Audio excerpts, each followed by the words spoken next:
नमस्कार साथियों, जय हिंद, सत श्री अकाल। कैसे हैं आप लोग? आई होप कि आप सभी लोग बहुत अच्छे होंगे।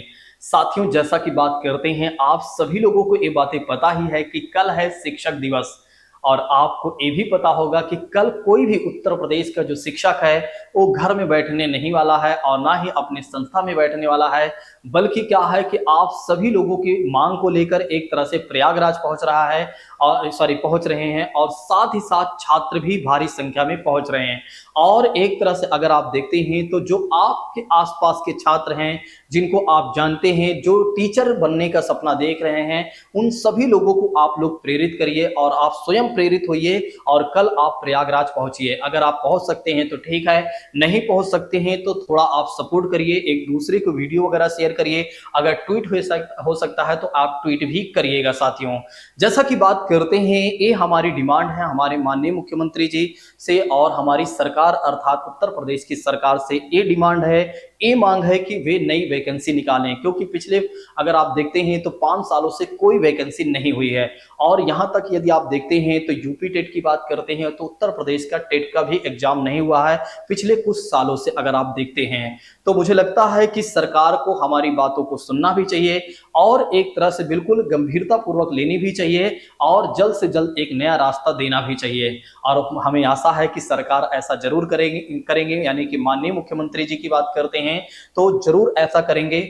और मैं आप सभी लोगों से फिर से एक कहना चाहूंगा, हमारी डिमांड बिल्कुल शांतिपूर्वक होनी चाहिए। कोई भी छात्र किसी भी तरह के कोई उत्पाद नहीं करेगा, कोई भी ऐसी गतिविधि नहीं करेगा जिससे किसी को कोई परेशानी हो। ठीक है, बस शांतिपूर्वक जाना है और अपनी बात को रखकर आ जाना है। बाकी सरकार का जो भी फैसला होगा वो हम देखेंगे। सरकार अपने आप से कोई ना कोई फैसला जरूर लेगी, अर्थात कह सकते हैं कि माननीय मुख्यमंत्री इस पर कोई ना कोई एक तरह से प्रतिक्रिया जरूर देंगे, अर्थात कोई ना कोई रास्ता जरूर देंगे। साथियों, आप सभी लोगों से मैं कहना चाहूंगा कि आप सभी लोग इस वीडियो को ज्यादा से ज्यादा लोगों तक शेयर करिएगा। हो सके आप ना पहुंच पाए तो आपका कोई साथी पहुंच पाए। और अगर आप देखते हैं तो हो सके तो कल आप सभी लोग ट्वीट भी कर सकते हैं, और जब ट्वीट करेंगे तो कहीं ना कहीं एक तरह से लास्ट बात मैं ऐड ऑन करना चाहूंगा। कोई भी जो किसी पार्टी को सपोर्ट करता है, कई बार क्या होता है कि कुछ पार्टी समर्थक होते हैं तो वे बोलने लगते हैं कि ये जो प्राणी है अर्थात जो व्यक्ति बोल रहा है वो किसी पार्टी से एक तरह किसी पार्टी की विचारधारा से प्रेरित है, या एक तरह से उसे पैसा मिला हुआ है, या जो भी मन करता है वो बोल देते हैं। मैं उन सभी साथियों से कहना चाहूंगा विनम्रता पूर्वक कि वे बिल्कुल भी ऐसा आरोप ना लगाएं किसी भी तरह के हमारे हमारे कोई मतलब किसी भी तरह से अगर आप देखते हैं तो हम किसी पार्टी की विचारधारा से नहीं है। हमारी कुछ मांगे हैं, उन मांगों को सरकार का पूरा करने का सरकार के भाई कर्तव्य है, अर्थात हो रहा है। और आप जानते हैं कि ना जाने कितने ऐसे छात्र हैं जो बहुत ज्यादा हतोत्साहित हो चुके हैं, काफी दिनों से वे तैयारी कर रहे हैं, काफी दिनों से इंतजार कर रहे हैं, और उनके इंतजार की घड़ी जो है वो बिल्कुल भी खत्म नहीं हो रही है।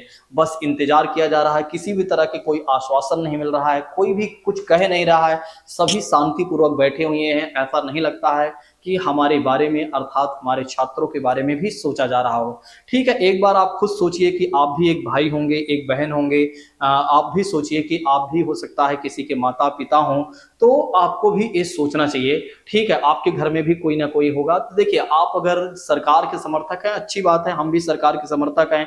बस ये है कि आप भी क्या कर सकते हैं कि अगर आपकी पहुंच अच्छी है, आप जानते हैं सरकार के लोगों को, तो आप हमारी बात को और अच्छे से पहुंचाइए और निश्चित तौर पर जो फैसले देर में होने हैं वो फैसले जल्दी हो जाएंगे। सिंपल सी बात इतनी है।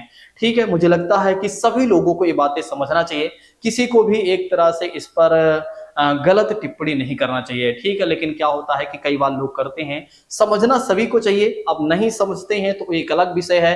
ठीक है, क्योंकि वो उनका अपना खुद का व्यक्तिगत विचार है। बाकी समझना सभी को चाहिए, सबकी मन की व्यथा को समझना चाहिए, क्योंकि हम सभी लोग अपने ही देश के नागरिक हैं। कोई कोई बाहर के नहीं है, ना तो कोई बाहर का व्यक्ति यहाँ पर आकर कुछ मांग रहा है। अपने ही देश का नागरिक है व्यक्ति और अपने ही राज्य का निवासी है, अपने ही सरकार है। अपने से ही अगर हम अपनों से ही अपनी बात नहीं रख पाएंगे तो फिर किससे रखेंगे? आप सोचिए कि अगर आपको भूख लगी है तो आप अपने मम्मी पापा से नहीं कहेंगे तो किससे कहेंगे? आप समझ सकते हैं, सरकार हमारे लिए माँ बाप होती है और एक तरह से हमें अपने माँ बाप से, अगर वो हमारी बात नहीं सुनते हैं तो हमारा कर्तव्य बनता है कि हम उन्हें याद दिलाएं, उनका ध्यान आकर्षित करें कि आप हमारी भी बातों को सुनिए। मुझे लगता है कि मेरी बातें आप सभी लोगों तक अच्छे से पहुंच भी गई होंगी और आप सभी लोग इस वीडियो को ज़्यादा से ज़्यादा लोगों तक शेयर करेंगे। अगर आप सभी लोग ज़्यादा से ज़्यादा लोगों तक शेयर करते हैं तो निश्चित तौर पर एक बड़ा बदलाव देखने को मिलेगा। बाकी की बातें करेंगे हम अपनी क्लास में। Thank you so much. Jai Hind दोस्तों। Take care all of you.